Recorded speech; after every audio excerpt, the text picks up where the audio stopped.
starting to forget what happened today.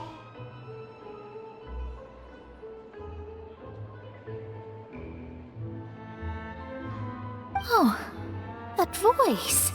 Is that who I think it is? Huh? It's you two. What are you doing in Fontaine?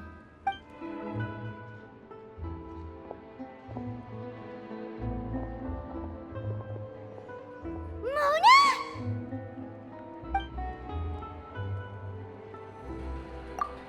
Seriously, nobody just uses a scry glass whenever they've got time to just see who they'll meet on the road. Still, we didn't expect to see you here. Wait, you're not a Fontainian, are you, Mona?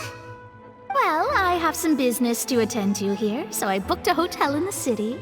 I was just out for a stroll when I bumped into you. Quite unexpectedly, if I might add. Why did you think I was from Fontaine, though? Is that because Magistus doesn't sound much like a Mondstadter surname? Yeah, let's go with that. Well, I used to have my own surname, which was, well, some other thing. Either way, the old hag told me when she took me as her disciple that the first step to being a great astrologist's pupil was to change that name. There was nothing for it, really. She really is amazing at astrology, so I changed my name to what it is now according to her wishes. To my surprise, however, Magistus is not the name of some ancient house or clan. It isn't? Nope. Although it is used by us in place of surnames, it generally just means great. Wow! Imagine including a boast in your name. Wait, are you gonna have to put that into your genealogy as well? I reckon so. In any case, I'd give my disciple a name like this as well, if I were to take one. Astromancer Barbeloth Trismegistus. Whoa, that's a long one. Does it also mean great or something? My name means Mona the Great Astrologist. As for the old hag, hers is, in plain speech, the thrice as great Scholar of the Stars. Just take it as a title specific to astrologists. Thrice as great? That's so petty. I know, right? That's just how she is. She used to call herself Magistus, actually, but when she took me in, she changed her name to Trismegistus. Talk about excessive. Magistus is thus the calling card of our school, so to speak, which makes it about the same as a surname. It's all right if you don't get it.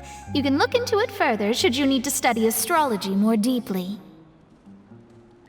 That sounds terrible! But anyway, you're not Fontainian, are you, Mona? You're from Mondstadt, right? Well, I was born in Mondstadt, yes. My parents migrated to Dorman Port, and I traveled with the old hag for a while, after which I settled down in Mondstadt City. Oh, that's a good thing then.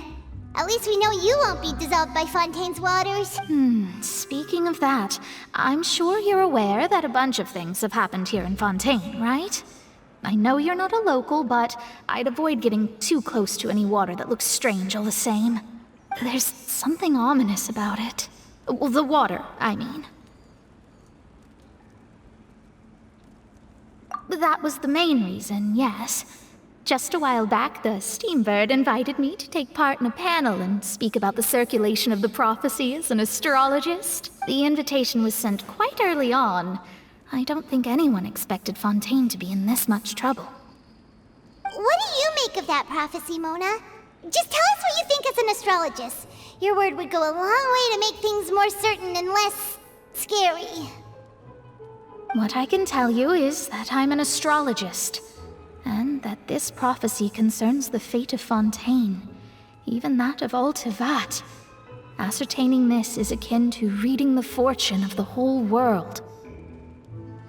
I'm afraid that this is not something that just anyone can do.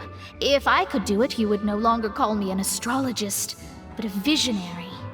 But on the flip side, the prophecy is so huge and powerful that it must surely come from a powerful visionary. Its contents involve the fate of the world. Disregarding it would be a mistake. A visionary? Sounds really powerful and all, but does such a person really exist? Of course. the old hag could do it.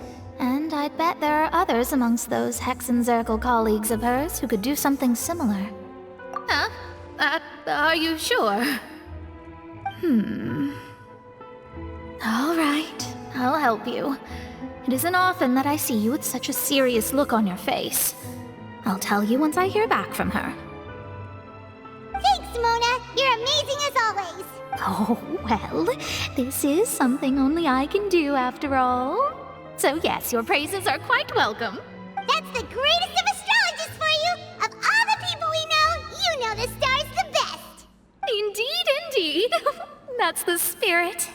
Oh, sorry. I came to see what all the commotion was about. If there's anything you need, do not hesitate to inform the Spina di Rosula. Oh, whoops. Guess we were getting a little too carried away there. Well, I'll go tend to my own business now. If I receive any news, I'll be sure to come find you two again. And there she goes, quick as rushing water. And here we are with the Spina guy giving us suspicious looks.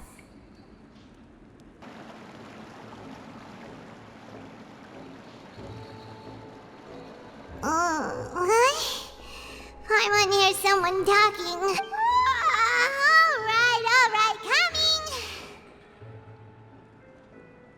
Hey, it's you who's getting lazy, okay?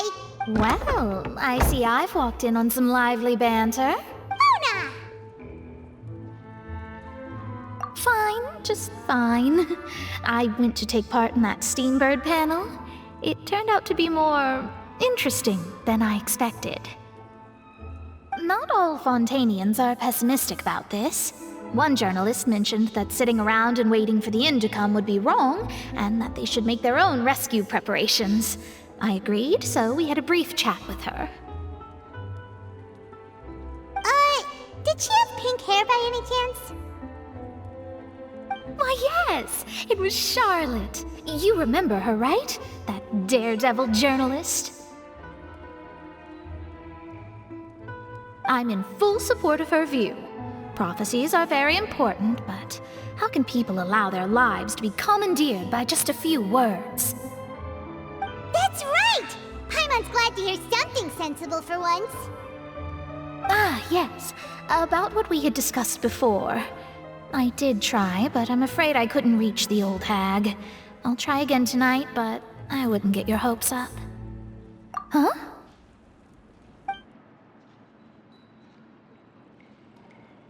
Goodness gracious. Are you serious? She said that even the god's gaze has blind spots. Pretty bold if you ask Paimon. Most people would believe the gods to be all-knowing, right? The Hexenzirkel members are certainly anything but ordinary. As for the mage named N, the old hag has mentioned her a few times. She said that N's sense of direction is incredible, and that she loves guiding those who are lost. But I've never met her, and if she were still alive, she'd be... well, suffice it to say that the hag's at least a few hundred now, and N's been around for longer than that. Whoa, the Hexenzirkel sounds like a scary group.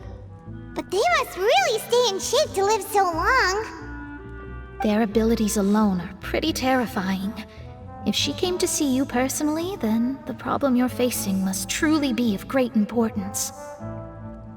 Well, it's not like Paimon could understand anything she said.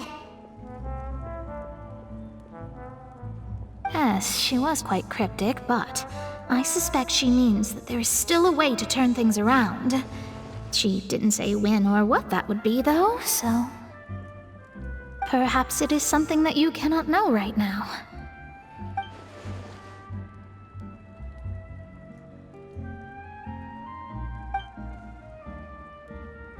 Traveler, Paimon, are you two all right? Oh, we're fine. We're just a little down right now. It kind of feels like the end is coming, you know? I see. I feel that same sense of desperation, too.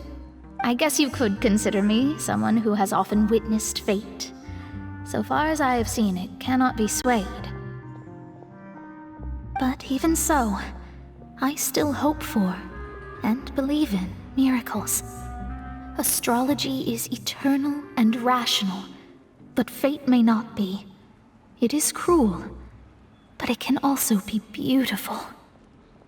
Perhaps that's what En was trying to tell you. Not to lose heart, and to believe that what you are seeing playing out before you is not yet set in stone. I did originally think of steering clear of all this, but I couldn't. Even if this is all futile, I still wish to help everyone. If we don't struggle to the last, then how can we face the end when it comes? Huh. You do have a point. There I go, talking about astrological principles again. Sorry about that. The moment I start talking about work-related stuff. I need to get going. It was worth trying to comfort you, even if only a little.